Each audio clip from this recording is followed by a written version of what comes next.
On a national stage built for laughs, one woman turned satire into a battlefield. Jasmine Crockett walked into Stephen Colbert's arena, surrounded by 400 hostile audience members, as he tried to reduce her to a punchline, painting her as just another angry voice to amuse the crowd.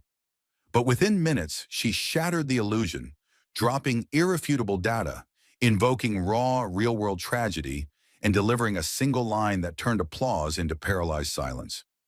When mockery is used to bury the truth, what happens when the truth refuses to stay buried? Stay with us. This is a story worth every second of your time. The camera swept across the studio, capturing every blinding spotlight and polished surface of the late show stage. It looked more like a battlefield than a comedy set tonight. Rows of sharply dressed liberal-leaning audience members leaned forward in their seats, buzzing with the smug anticipation of a ritual they'd seen before. A conservative walking into the lion's den, about to be shredded by Stephen Colbert's wit. The orchestra played a jazzy flourish as the announcer's voice boomed, "Please welcome Congresswoman Jasmine Crockett." The applause was scattered, hesitant. Some clapped out of politeness, others crossed their arms. And though no one booed, the temperature in the room dropped several degrees. Jasmine emerged from behind the curtain, wearing a sleek midnight blue blazer that caught the light like armor. Her heels clicked with deliberate force as she crossed the stage, chin high, flanked by invisible tension. The spotlight hit her like a sniper's scope, but she didn't blink. Colbert stood, arms open like a showman playing a trap door, and gestured toward her seat. "Ladies and gentlemen," he said, voice dripping with irony, "we are honored tonight to be joined by a congresswoman who's made headlines, not for legislation, but for interrupting more hearings than she's passed bills." The audience exploded with laughter. Laughter with teeth, the kind that doesn't laugh with you. It laughs at you.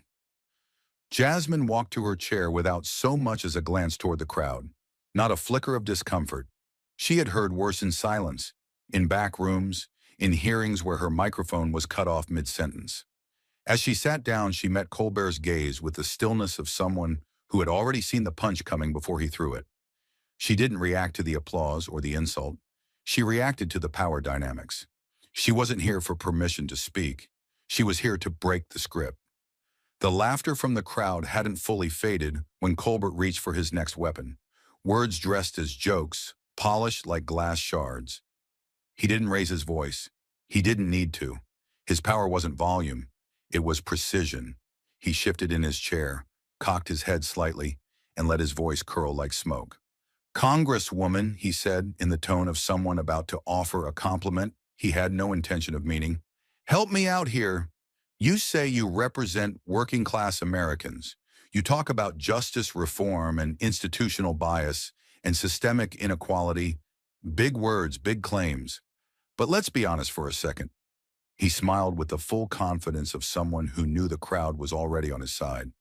"When you're out there calling the entire system broken, do you think you're helping people understand?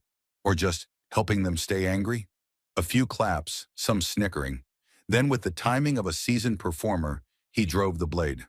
"Because some folks out there might hear you and wonder if you're speaking for them, or for the people who still think the earth is flat." The studio cracked open with laughter, short, sharp, and collective. It was the kind of laugh that didn't need context, and it only needed one thing: a target. Jasmine didn't move, not a twitch, not a blink. Her hands remained folded loosely in her lap, her back straight, posture dignified. But her silence wasn't submission. It was strategy. The kind of silence that grew up knowing that if you showed even a flicker of offense, they'd claim you were too emotional. So she didn't react. She studied. Colbert kept going, emboldened. "Look, I get it. The justice system needs improvement. But there's a difference between reform and rebellion, right? You talk about tearing down structures, but what exactly are you building in their place?" He turned to the audience theatrically. "I mean, I like bridges, not bonfires." More laughter, applause. Jasmine slowly turned her head toward him. Her eyes were quiet, not cold, not angry, just focused in a way that made the air feel suddenly thinner. She waited a second longer than comfortable.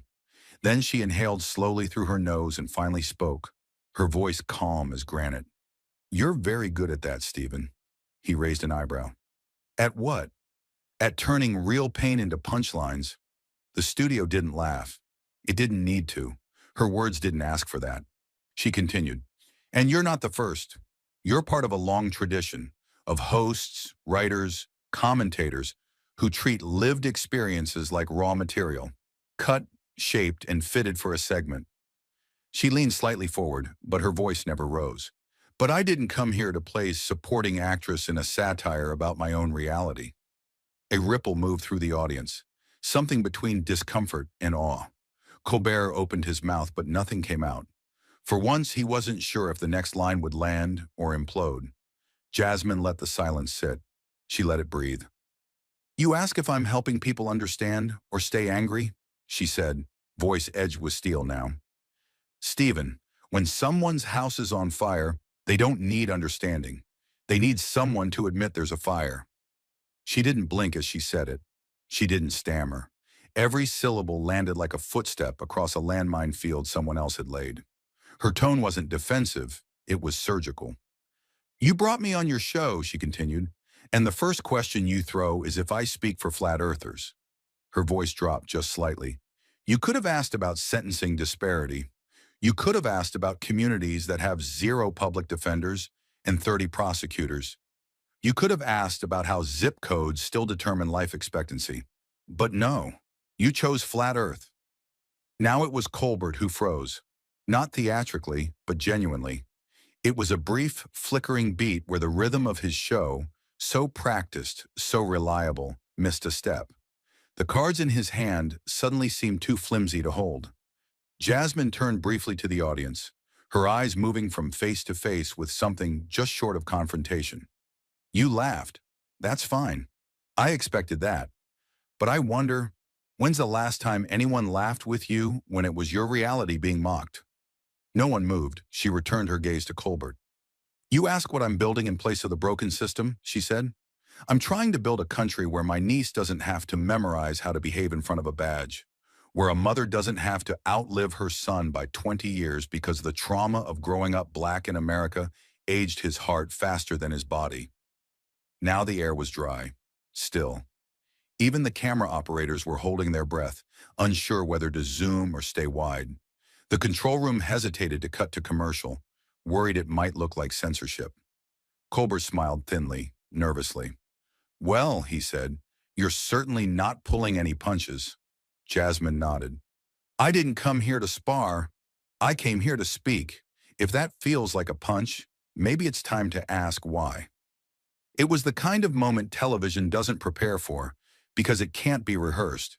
There was no applause sign blinking above the audience's heads now. There was only silence. Raw, ragged, real. Colbert glanced down at his notes. They looked different now, smaller, less clever.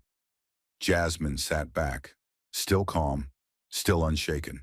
Her voice had not once broken, but everything else in the room had. The studio hadn't yet exhaled from Jasmine's last answer, when Colbert adjusted in his seat with the faintest hint of unease. He tapped the edge of his cue cards against his knee, glanced toward the camera, then pivoted his body toward her with rehearsed casualness. But the shift in tone was unmistakable, cooler, controlled. His words came now with a calculated rhythm, not the flamboyant mockery of before, but something more deliberate. "Let's take it a little deeper, Congresswoman," he said, his voice calm but laced with condescension. "You've said publicly that America's healthcare system is racially biased. You've claimed the legal system, judges, prosecutors, even first responders, treat people differently based on their skin color." His eyebrows lifted as he spoke, feigning curiosity. "I mean, do you really believe that? That the system is so broken it sees you as less human before you've even said a word?" The audience stirred. A few shifted in their seats. The tone of this question wasn't built for laughter. It was bait for contradiction, and it was sharp. He smiled thinly, then pressed again. "I'm just asking, because when you say things like that, some people hear it and think you're accusing the entire medical and legal profession of being racist. That's a heavy charge.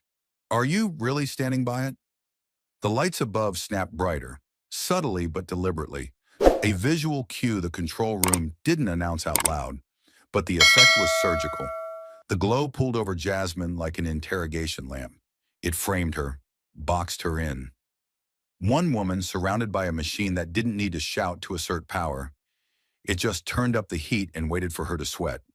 The camera zoomed, not fast but slow enough to feel invasive. Her face was now the only story on screen. She didn't flinch. But something behind her eyes shifted. Some quiet gate opening inward. She looked at Colbert, then slowly, methodically, turned her head to face the audience. Her hands were still folded neatly in her lap, but her presence had changed. It wasn't just composure anymore. It was lived weight, cold and ancient and personal. Her voice when it came wasn't angry. It was something deeper, wounded but not weak. "You want to know if I believe the system is rigged?" she said, eyes scanning the crowd. "I don't believe it, I know it." The audience didn't breathe, not audibly. "I know it because I once walked into an ER in Dallas with stabbing chest pain, difficulty breathing, and pressure that felt like an elephant sitting on my ribs." She paused. "The nurse looked at me, didn't run labs, didn't order scans, and told me it was anxiety. She said, 'Try to relax, you'll feel better in the morning.'" Her jaw tightened. The lighting caught the faintest shimmer in her eyes, not from tears, but from holding them back. "I wasn't anxious," she continued. "I had a partially collapsed lung. The lower left lobe was closing in on itself, and my oxygen was dropping. 2 more days like that, and I might not be sitting here." Colbert didn't speak. The audience was locked in. "They didn't miss it because they were bad people," she added, now turning back to face him. "They missed it because I didn't fit the default patient in their training manual. Because when Black women say they're in pain, we're seen as exaggerating, or dramatic, or angry." Her voice sharpened, but never rose. "I've been called all 3, not in private. In clinical notes?" A few gasps flickered through the audience like wind across dry leaves. Colbert's smile had vanished. He leaned back slightly, not in defense, but in realization. This wasn't punditry. This was testimony. "I was lucky," Jasmine said, sitting straighter. "I had a friend who made me go back, who drove me to a different hospital, who didn't take 'you're fine' as an answer." She took a breath, long and steady, then delivered the line like a verdict. "I came close to dying because a trained medical professional looked at my skin, my gender, and my calm voice, and decided I wasn't worth investigating." That hit harder than any insult. It echoed. She let the silence sit. Then finally she looked at Colbert with a gaze that didn't blink. "So when you ask if I believe racism exists in the system, what you're really asking is whether I trust what almost killed me." She leaned forward just enough to compress the space between them. "And when you turn that story into a question for ratings," she said, almost whispering, "you're not starting a dialogue. You're protecting a delusion." The crowd remained frozen. Even the cameras seemed to hesitate, unsure whether to zoom in closer or back off entirely. Jasmine sat back, collected, composed, and utterly untouchable. She had walked straight into the teeth of the moment, and now they weren't sure who had bitten who. The air was already heavy. Jasmine had just made the studio face something they weren't prepared to see. Pain that didn't fit the punchline. But Colbert wasn't ready to give up control. His smile returned, this time smaller, tighter. He shuffled his cards again, but this time he wasn't looking down at them. He was watching her. "Okay," he said slowly, voice softer now, as if trying to guide the energy back into familiar territory. "Let's pivot a little. I want to ask you about someone you've shared a stage with recently. Senator Langford." The name alone shifted the room. He's, let's say, not exactly a moderate. The guy once called protesters domestic threats on live television. He's pushed legislation to limit press freedom and famously said America needs more prisons, not more programs. A lot of people would call him a symbol of the new far-right populist wave. And you, Colbert leaned back with a faux casual gesture. You were seen standing right next to him, smiling. That doesn't bother you? Being linked to that kind of extremism? The question was framed to trap, not explore. It was a tactic. Take a controversial figure, attach her to him by proximity, and watch her squirm. The crowd murmured, some leaning in, others crossing their arms. Everyone was waiting to see if she'd deny, distance, or fold. But Jasmine didn't flinch. She didn't lean forward or back. Instead, she tilted her head ever so slightly, eyes narrowing, not in anger, but in calculation. Her body didn't move, but her presence did. The temperature shifted again. She replied slowly, "Stephen, are we really talking about Senator Langford right now?" The way she said it stopped the room cold. There was no sarcasm, no defensiveness, just clarity. "Or are you bringing him up?" she continued, voice steady as a steel beam. "Because it's easier to talk about him than to talk about Senator Whitmore?" That name dropped like glass on concrete. The room hushed instantly. A few nervous laughs tried to escape, but they died in people's throats. Colbert blinked. For the first time tonight, he didn't have a comeback ready. Jasmine didn't wait for permission to continue. "It's interesting, Stephen. Every time someone like me raises questions about who holds power, real power, someone like you brings up the loudest voice on the fringe. A decoy, a distraction." Her tone was calm, but her words burned. "Langford says wild things on TV. He's easy to mock, easy to point at and say, 'That's the problem.'" She shifted in her seat for the first time, subtle but deliberate. "But you and I both know he's not the one crafting the policy behind closed doors. He's not the one signing off on surveillance budgets. He's not the one meeting quietly with defense contractors while communities like mine can't get clean water." Colbert's smile faded entirely now. He sat perfectly still. "But Senator Whitmore," Jasmine said, her voice cooling to something sharper, "she's not loud. She's not chaotic. She doesn't go viral for shouting. She gets praised for being measured, for being reasonable. Meanwhile, she votes to expand federal police powers. She sits on corporate boards that profit from private detention centers. She's passed laws that put thousands of young black men behind bars for nonviolent offenses, while giving speeches about unity." The room was dead quiet. Colbert tried to shift in his seat, but he couldn't find the right rhythm. The energy had left his hands. It was in hers now. "So you want to ask me why I was seen near someone controversial?" Jasmine asked. "Fine, ask it. But let's also ask why no one on this stage, no one in this room, has asked Whitmore about the power she holds right now." She leaned forward, just a little, just enough. "Why is it that when I stand next to someone, it's a scandal, but when she signs a bill that devastates an entire community, it's called policy?" She didn't raise her voice. She didn't need to. "That's the game, Stephen. I know it. You know it. Distract people with outrage over association, so they don't look too closely at the ones who smile while doing damage quietly." The audience said nothing. Even the cameramen were still. Colbert opened his mouth, then closed it again. For the first time that night, his timing was gone. And for the first time that night, Jasmine wasn't defending herself. She was defending truth. The silence between them stretched, but Jasmine didn't rush to fill it. Instead, she moved with calm precision, reaching down beside her chair and lifting a slim, dark leather folder onto her lap. It made no sound, but its presence landed like a declaration. She didn't fumble. She didn't hesitate. With practiced fingers, she unzipped the folder and flipped it open, revealing a crisp stack of printed documents. Charts, bar graphs, raw figures, and footnotes with real names, real years, and real suffering. The studio lights caught the slight reflection off the glossy paper, making them shimmer in front of the audience like evidence presented under oath. For the first time that evening, Jasmine wasn't just answering, she was prosecuting. "You want to talk about values?" she said softly, not looking up yet. "You want to talk about credibility? About who really stands on principle?" She lifted the top page and held it up, not to Colbert, but to the camera. A bar graph, stark red lines.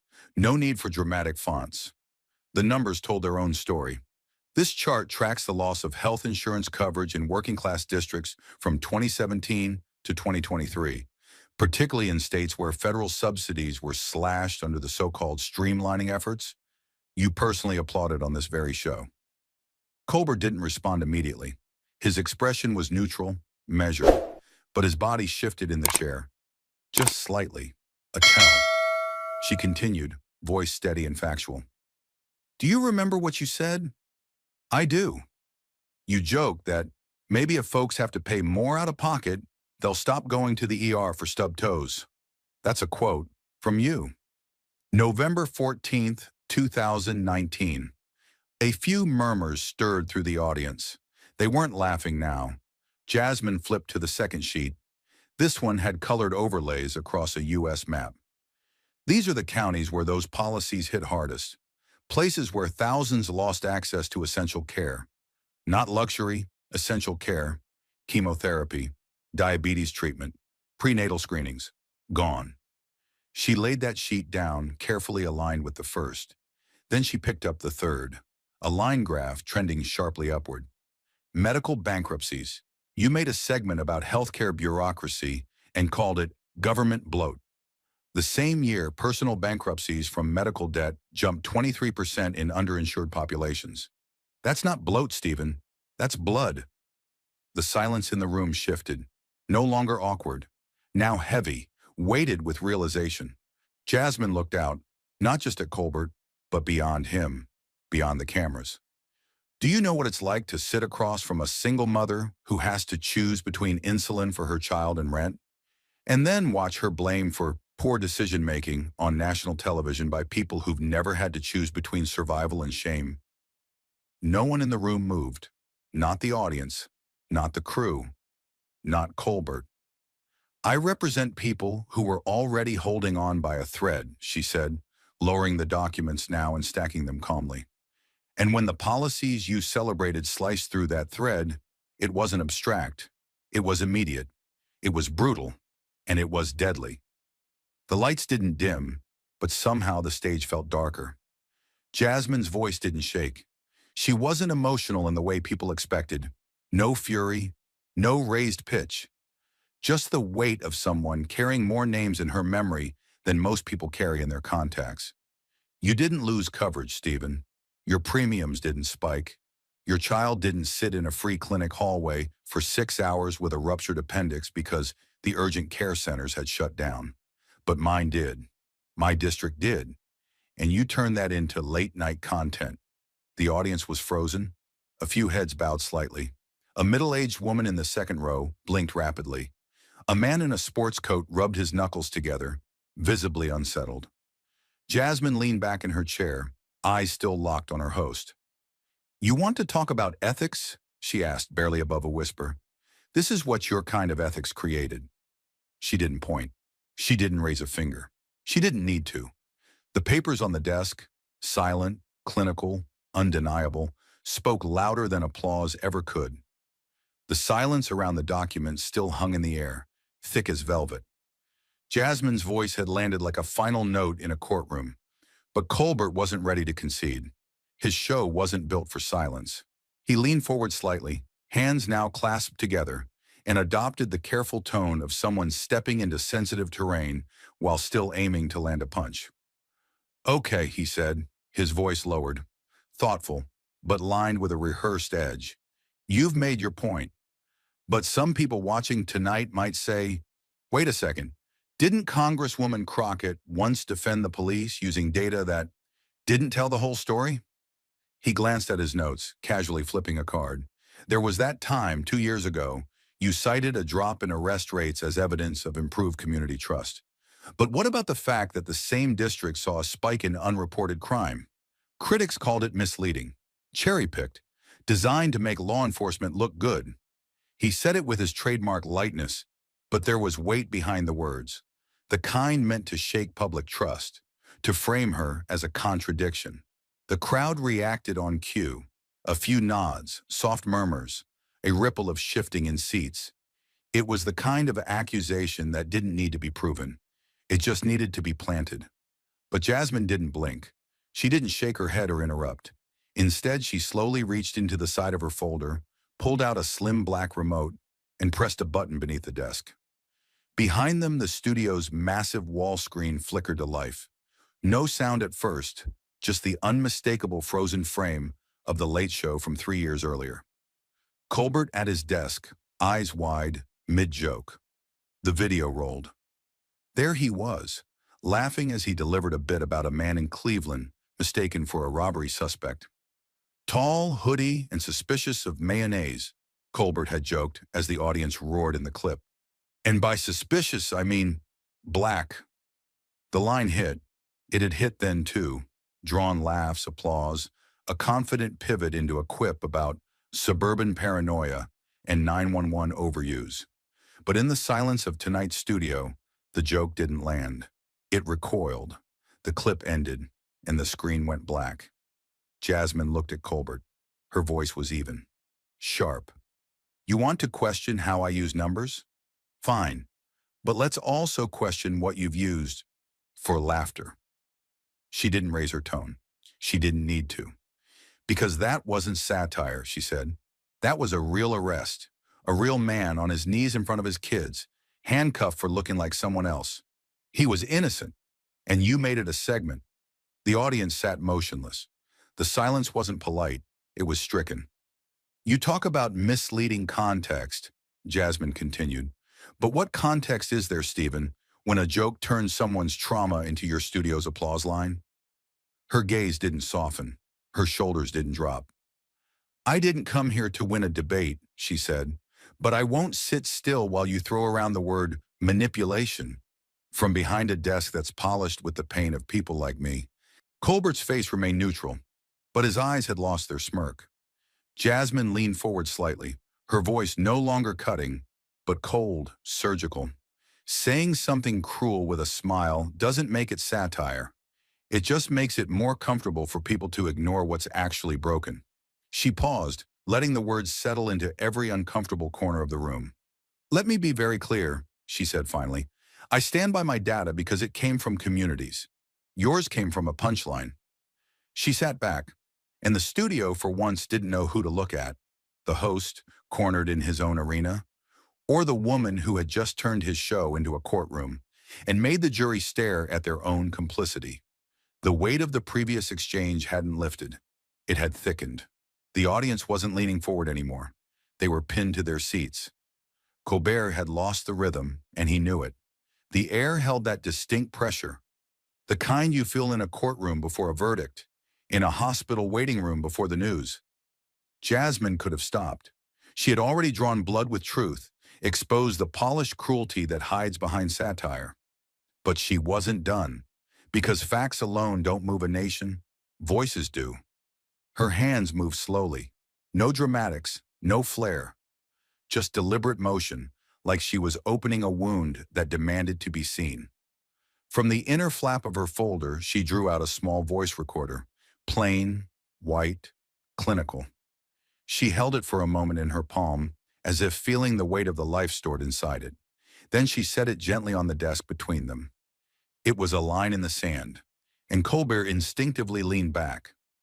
I brought something you don't have, she said quietly, her voice lower than before, but infinitely more dangerous. Not a joke, not a clip, not applause. I brought a truth that didn't survive your headlines. She clicked play. The studio lights seemed to dim on their own, or maybe it was just the shift in the room's oxygen. A woman's voice came through, raw, trembling, layered with heartbreak that had no time to heal. It wasn't scripted, it wasn't staged, it was real, too real. They told me he was faking, the voice began, not crying, not shouting, just surviving. My son, I said he was struggling to breathe. They said he was overreacting, said he was calm, that he didn't look like someone dying. The voice broke slightly. The audio hissed faintly.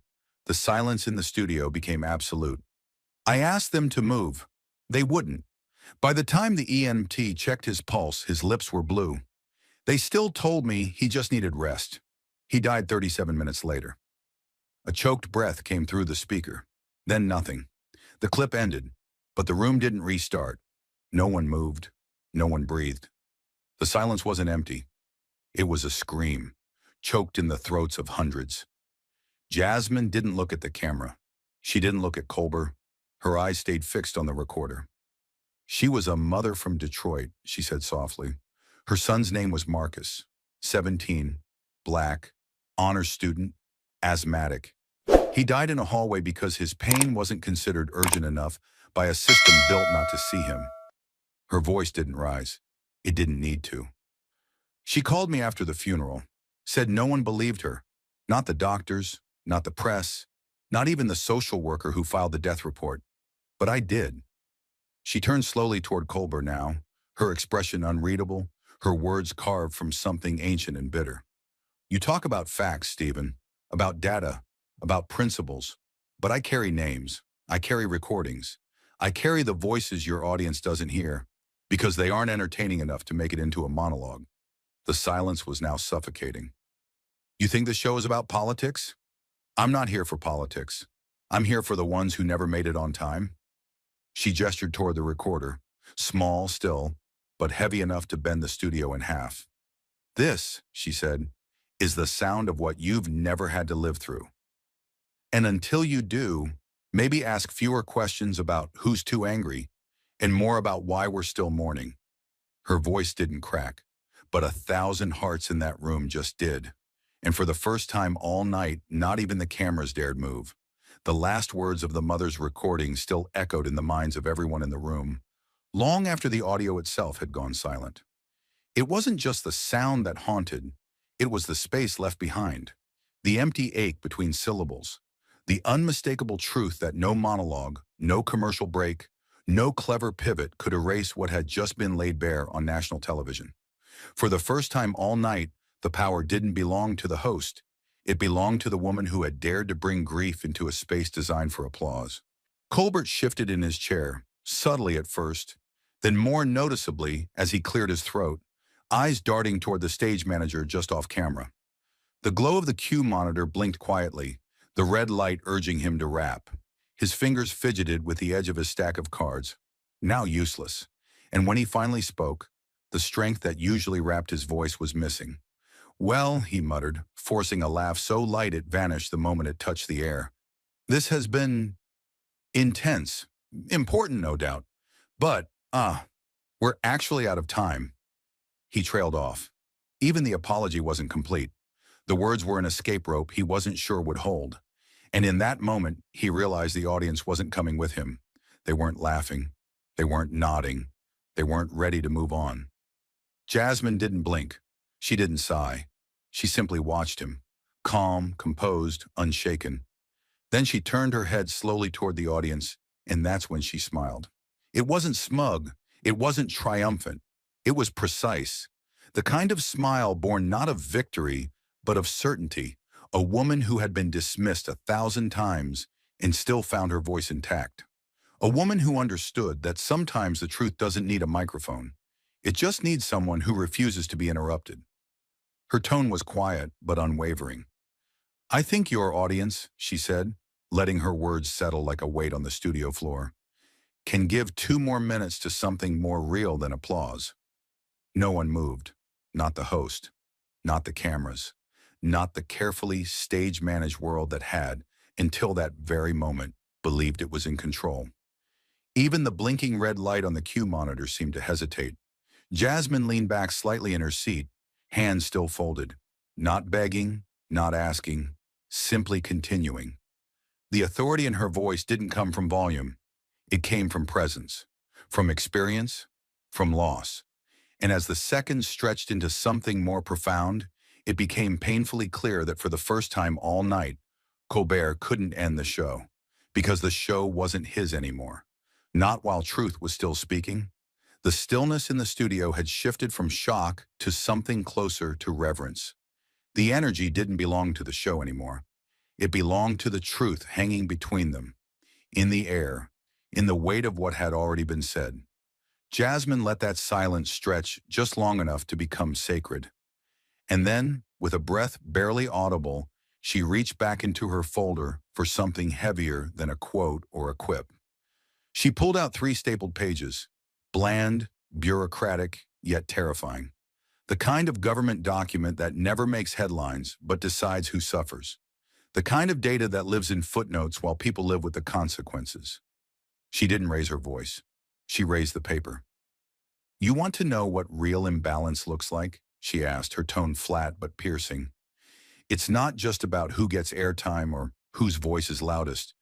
It's about who gets funded and who gets forgotten.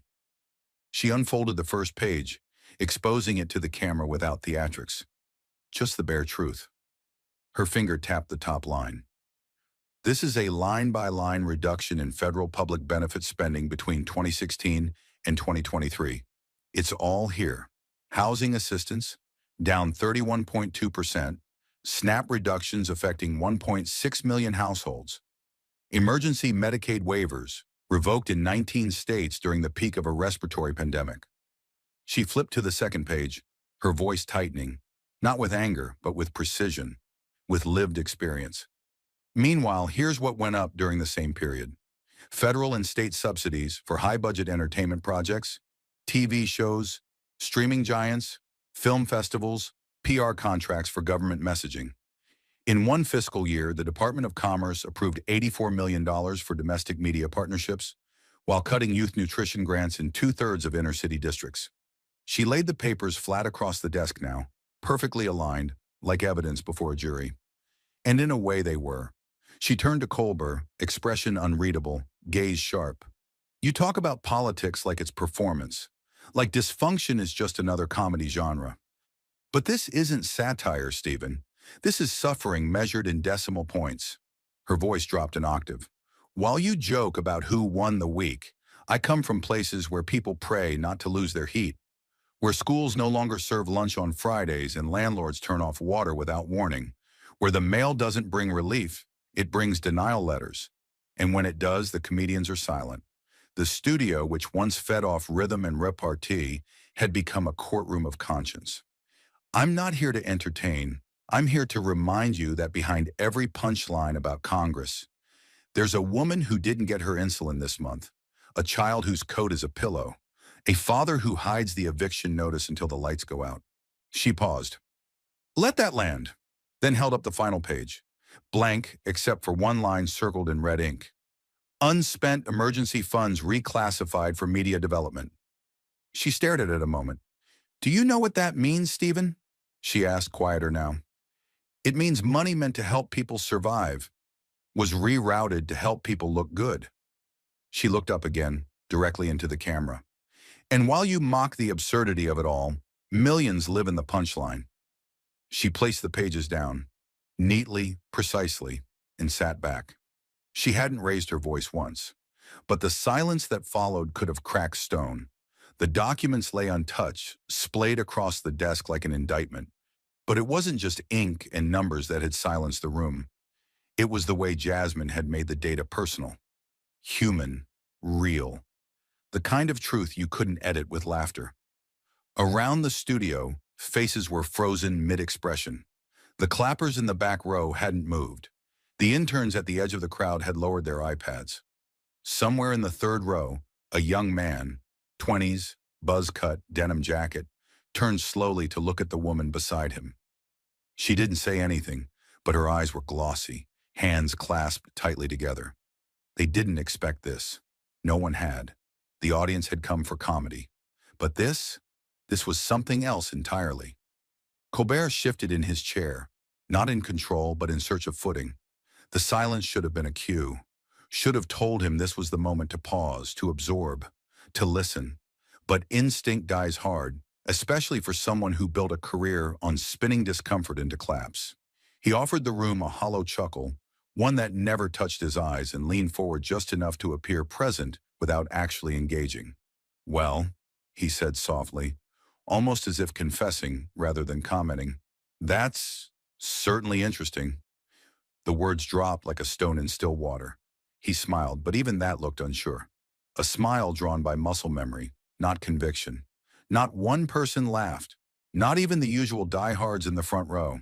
And then Jasmine looked up. The air changed again. No, she said, her voice sharp but steady. It's not interesting. She didn't blink. She didn't flinch. She didn't soften her edge to make it palatable. This is reality, Stephen. Not a segment, not a setup, not some clever transition between commercial breaks. She straightened the papers in front of her, not because they needed it, but because she understood the power of restraint. Her poise was unnerving, precise, calm, and completely unafraid. What you just heard, that wasn't policy theory or partisan spin. That was someone's home, someone's child, someone's death certificate, paid for by indifference and printed on recycled platitudes. Her words fell like hammer strikes, methodical and spaced, each one making space for the next. You say it's interesting. I say it's an indictment. Colbert's smile didn't hold. It cracked slightly at the edges. Jasmine leaned forward, not aggressively, but deliberately. The energy in her voice cooled, that more than anything made the room tenser. She wasn't angry. She was resolute. I've sat in town halls where mothers pass around photos of sons who didn't come home. I've watched voters cry in parking lots because they missed the deadline for SNAP renewals. I've walked through school gymnasiums that double as shelters. That's the reality we carry. She paused, then looked him directly in the eye. But what do you carry? The question wasn't loud, but it was thunderous. You sit in a multi-million-dollar studio, surrounded by professionals paid to make your discomfort disappear in post-production. You write jokes about dysfunction, while families are rationing antibiotics in zip codes your advertisers don't even track. The crowd had stopped being an audience. They were now witnesses, and it was clear many were unsure which side of the courtroom they were sitting on. You call this interesting? She asked again. This is not content. This is consequence. Another pause, another silence. No one dared interrupt. Jasmine slowly reached for the final document and slid it into her folder, quietly, deliberately. Then she folded her hands and returned her gaze to Colbert, not with malice, but with something colder, more permanent. This isn't about whether you agree with me, Stephen, she said. It's about whether you see the people you've spent years pretending to speak for. The sentence hit with finality, not fury. And in that moment, the bright lights of the studio didn't feel like showbiz. They felt like exposure. A young woman in the front row wiped under her eye. Another man crossed his arms, then uncrossed them. Somewhere near the back, someone whispered, "Damn." Jasmine sat still. She didn't need to say another word. Because sometimes the most devastating thing in a room built for laughter is someone who refuses to play along. The silence hadn't moved since her last sentence. Still heavy, still charged, still hovering just beneath the rafters like thunder that refused to roll. The lights on set felt sharper now, colder, no longer stage-friendly, but surgical. The audience wasn't just watching anymore. They were listening, and more terrifying than that, for Colbert they were feeling. Jasmine remained composed, eyes steady on her host, hands folded with the discipline of someone who had learned that even breathing too hard in rooms like this could be held against her. But she wasn't finished, and she never raised her voice, not because she couldn't, but because the truth didn't need volume when it had weight. She leaned forward just slightly, her gaze still locked on Colbert, not in aggression, but in precision. "We don't have to agree," she said slowly, voice like glass under pressure. "But we do need fairness." The words were simple, uncomplicated. But in that room, they cracked like a gavel. Colbert swallowed, just once. He hadn't blinked in a while. His smile had long since collapsed into the kind of forced neutrality that looked like surrender behind the eyes. Jasmine continued. "And please," she said, her tone sharpening but never rising, "don't speak about freedom of speech. If your version of it means inviting people like me just to mock us." She didn't look at the audience, but the audience looked at her. Every eye, every breath. Something was happening now and they knew it. They weren't watching a guest anymore. They were witnessing someone unmask the very stage she sat on. "You don't get to hide behind satire," she added, "not when the laughter is only allowed to point in one direction." There was no anger in her delivery, just undeniable clarity. The kind that couldn't be edited out in post. The kind that got replayed on the 6 o'clock news because it left the room changed. "This platform," she said, gesturing lightly to the studio around her, "was built on the idea that it could challenge power. But somewhere along the line, it stopped doing that and started shielding it instead." And then she finally turned to the crowd. Not to perform, but to confront. The camera followed her slowly, Panning across the faces now stripped of amusement, a young woman in a black beanie looked down at her hands, clasped tightly in her lap. A man in a blazer, previously smirking, now sat stone-faced, his jaw clenched, no longer sure if the person he came to cheer for was the person still holding the floor. No one laughed, not a sound. The camera drifted past them like it was searching for something to hold on to, some sign of comic relief. But it found none, because Jasmine had just burned the laugh track out of the room. She spoke again, her voice softer now but not gentler. "You want real freedom of speech?" she asked, gaze still on the audience. "It's when you let someone finish a thought even if it makes you uncomfortable, even if it doesn't fit your applause line, even if it reminds you that justice is louder than jokes." Her words landed like stones on glass. Colbert shifted again, tried to lift his shoulders in a gesture of neutrality, but there was nowhere left to retreat. Not intellectually, not morally. Jasmine wasn't arguing anymore. She was revealing, and that was more dangerous than any counterpoint. "There's a difference," she said, turning back to him now, "between disagreement and dismissal. One invites truth, the other buries it." She looked down briefly at the documents on the table, then back up. "I've been dismissed my whole life, by teachers, by prosecutors, by pundits who thought silence meant consent. But I learned something. When you speak clearly in rooms where you're supposed to be invisible, they call it disruptive. When you bring truth into comedy, they call it killing the vibe. But the only thing I've ever tried to kill is indifference." That sentence cut the air into fragments. And just like that, the studio felt like a courtroom again. One where the judge wasn't behind the desk, but across from it. One where the verdict wasn't spoken but felt. The camera lights dimmed, but the air in the studio didn't shift. It hung, charged and motionless, as if the room itself had forgotten how to breathe. Colbert managed to mutter something clipped and professional about an important discussion and thanked Jasmine for joining us. But it was clear to everyone watching he wasn't closing the show. She had already done that, with truth, with weight, with a finality that couldn't be followed by credits or jazz band riffs. The moment wasn't over. It was transferring, because in the seconds after the stage lights cooled and the applause sign blinked weakly overhead, the real battle, the one Colbert couldn't control, moved online, and it moved fast. Within minutes, the first clip hit Twitter, a 72-second segment from the second half of the interview, raw and unedited. Jasmine sitting straight-backed, eyes locked, voice steel-cut and low.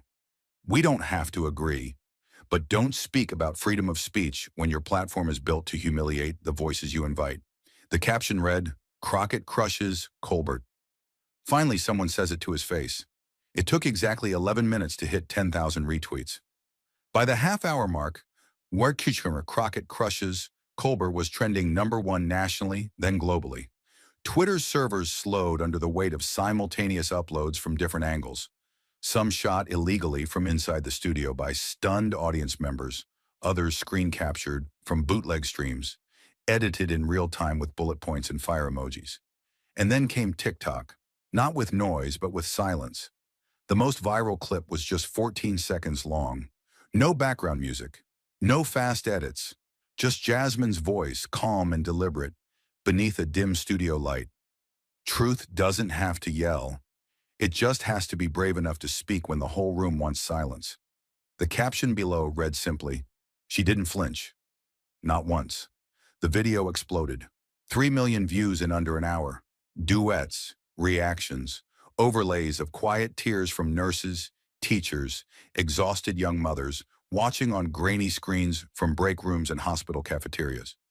In Cleveland, a high school teacher played it for her civics class the next morning and watched in stunned silence as a group of normally disengaged seniors sat forward, eyebrows furrowed, no one speaking.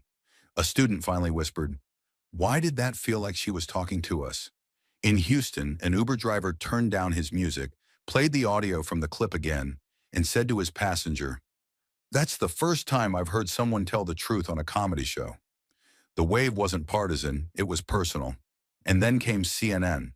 The segment aired under the headline, "Crockett's combative interview sparks online firestorm." The framing was textbook.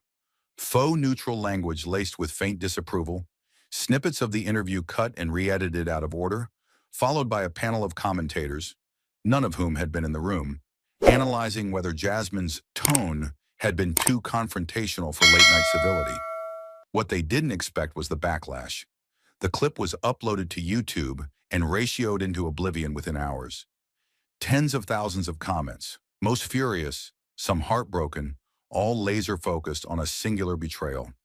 That a woman had spoken with honesty and composure, and the media had treated her like a disruptor instead of a truth-teller. One of the most upvoted comments read, "CNN's problem isn't that they don't know what the truth is, it's that they're scared of what happens when someone tells it too clearly." And it didn't stop there. By the end of the first night, major liberal and conservative news outlets were covering it, each trying to spin it, own it, soften it, disarm it. But they couldn't, because Jasmine's words weren't just commentary, they were evidence. Clips of her exposing public benefit cuts versus entertainment subsidies were being broken down in TikTok explainers by former IRS agents. Healthcare activists were overlaying her statements about emergency room neglect with actual ER footage. Organizers in Chicago, Oakland, and Jackson were quoting her in flyers and live streams. "You don't get to talk about satire while we're burying our kids." And somewhere behind the scenes, producers at The Late Show were panicking. Emails were flying. Damage control was being drafted. Meetings were called to discuss whether to upload the full segment or a sanitized version, edited, restructured, softened with music and less of the audience silence. But the damage wasn't the segment. The damage was the absence of defense. Colbert hadn't lost a debate. He had lost the room, and the internet had seen it. The New York Times wrote an op-ed the following day. "When the audience stops laughing, what happens when late night meets real pain?" The author called the moment a rupture, noting that Crockett didn't hijack the interview. She reclaimed the stage from satire's safety net and forced everyone watching to ask whether comedy had become a weapon of deflection rather than reflection. Colbert's official account posted a brief, vague tweet that evening. "Appreciate all perspectives shared on last night's show. Always room for important dialogue." The replies were brutal. "You invited her to mock her, and she walked in holding a mirror. Say her name or say you weren't ready. Dialogue requires equal footing. You gave her a trap. She gave you the truth." Meanwhile, Jasmine had said nothing. No press releases, no threads, no retweets. She didn't need to. The silence was hers now. Because when a woman walks into a room designed to break her and instead exposes the foundation itself, she doesn't need to scream. She just needs the world to hear what she already knows. And on that night, they did. For the first time in a long time, they really did. If Twitter had lit the match and TikTok fueled the fire, academia, slow, measured, deliberate, was now watching the blaze with awe. And for once, it didn't try to contain it.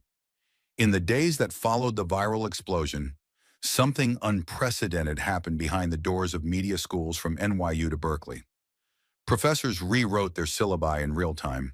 The headlines hadn't even cooled yet, but Jasmine's confrontation with Colbert was already being dissected in media ethics courses, political communication labs, and advanced journalism seminars.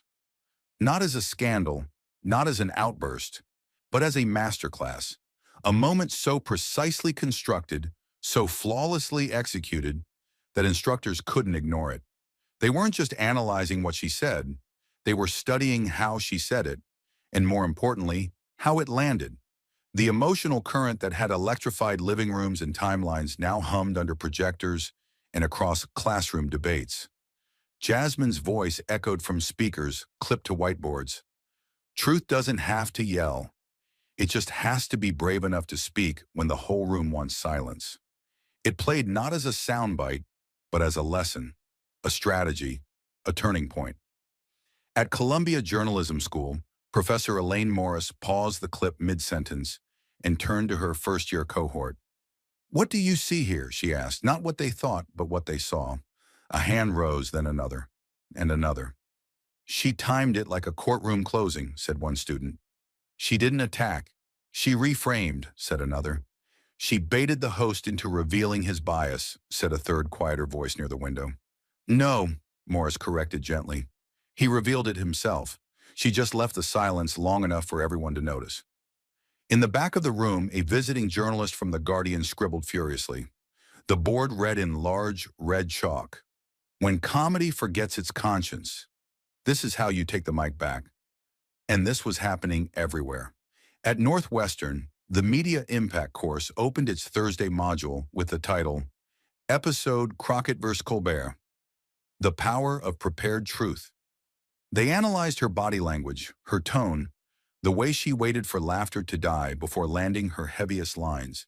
They watched how she never raised her voice, never interrupted, never reached for applause, because she wasn't speaking to the audience in the room, she was speaking to the one outside it. And for the first time in years, classrooms were buzzing not about how to go viral, but how to hold the line when the spotlight tries to burn through you. It wasn't just communication students. Law schools began borrowing the segment as an example of applied argumentation in hostile environments. Rhetoric programs compared it to historical turning points in televised confrontation. Bobby Kennedy in Mississippi, Anita Hill's testimony, Barack Obama's 2008 Philadelphia speech. Except this time, it wasn't a man. And it wasn't a monologue. It was battlefield dialogue. And it was prepared. That's what stunned the faculty most. The detail in her data, the control in her cadence, the precision in her pushback. Jasmine hadn't walked into the lion's den with charm or cleverness. She walked in armed with evidence and the courage to force laughter to listen. At USC's Annenberg School, Professor Devin Shaw clicked to a slide showing Jasmine's printed documents on the Colbert table. The chart was visible, so were the footnotes. She didn't just call out policy and justice, he said, circling the slide with a laser. She brought receipts, tangible, irrefutable, inconvenient facts, live on camera with no safety net. One student raised her hand. But how do you even prepare for something like that? That's not taught in a textbook. Professor Shaw nodded. No, it's not, because textbooks teach how to speak. She teaches why you speak. There was a pause in the room, and then he clicked to the next slide. This is how you change the media game, without shouting, without name-calling, and without permission. That line became a meme by midnight. In Boston, Emerson College hosted a student-led panel called Breaking the Format when guests rewrite the script. The auditorium was packed. On the panel, a senior broadcast major summarized it best. Jasmine didn't fight to win the crowd. She fought to force the mirror upright, even if it shattered everything around her. Across the country, professors were no longer asking students how to craft a segment or cut a viral clip. They were asking, what do you stand for when the host mocks you? What will you say when the crowd turns on you? Will you have your facts ready or just your feelings? And quietly but undeniably, a shift began in media pedagogy. The age of quippy sound bites and staged political jabs was cracking. And Jasmine's appearance wasn't just a glitch in the system, it was a recalibration, a warning to hosts who played God with their guests, a signal to viewers numbed by laughter that some truths couldn't be digested in punchlines, and a blueprint to students who once believed justice could only be served behind podiums or in protests. Now they had proof it could also be delivered on late-night television, if you were ready and unafraid to speak while the whole room wanted you quiet. From classrooms where students once studied theory, Jasmine had become the case study. But the moment her name appeared on the crimson banner behind a Harvard lectern, it was no longer just analysis, it was recognition. Not of celebrity, but of clarity, of a voice that refused to shrink under ridicule or bow to performance. Congresswoman Jasmine Crockett, guest speaker, Kennedy School Forum, Equity in Media, and the Anatomy of Honest Dialogue.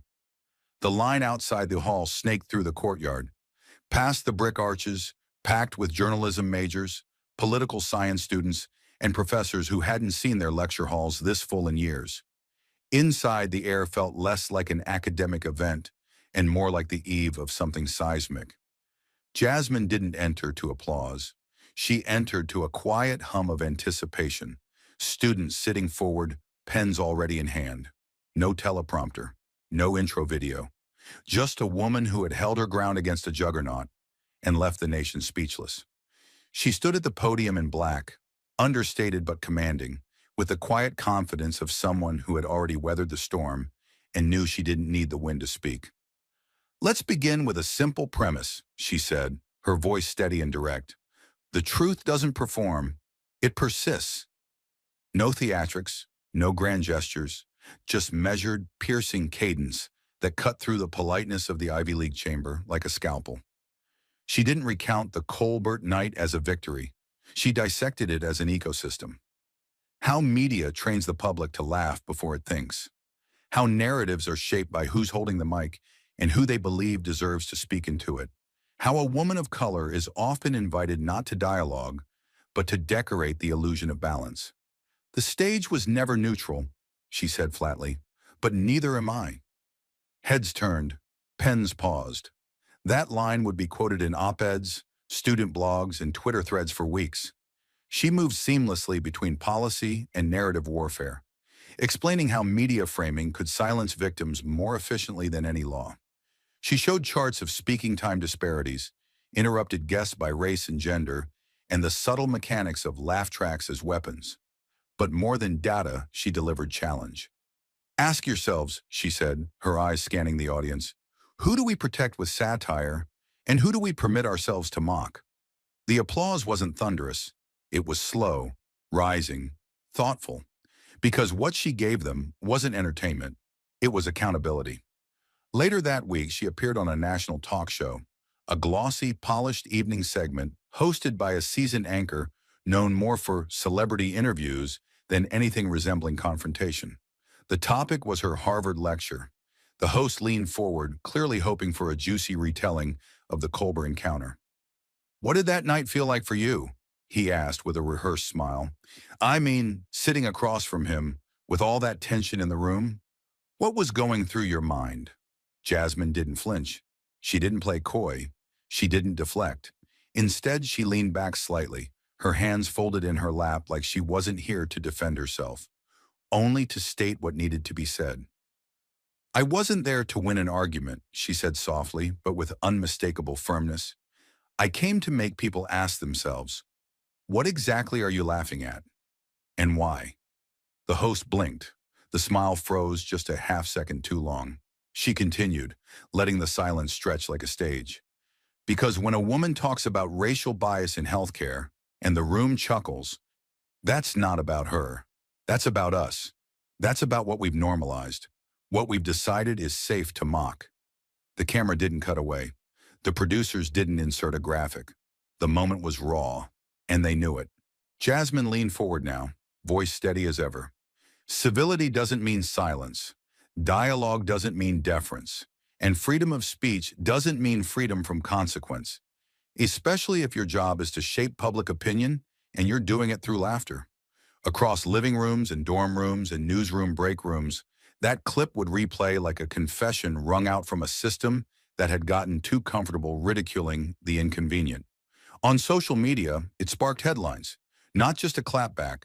Crockett's Harvard lecture redefines media accountability. Truth doesn't perform, the soundbite that shook two coasts. Crockett calls the game, and the game can't laugh it off. But Jasmine didn't revel in any of it. She hadn't come for the applause. She had come to recalibrate what a public conversation could be, one where honesty wasn't edited for comfort and dignity wasn't sacrificed for ratings. And in doing so, she didn't just shift a narrative, she shifted the lens. Thank you for watching until this moment and for standing with us on this journey for justice. Your support means everything. Like, subscribe, and turn on notifications so you never miss what's next. And we'd love to hear your thoughts. Leave a comment below and let us know what moved you most in this story. Together, our voices make a difference.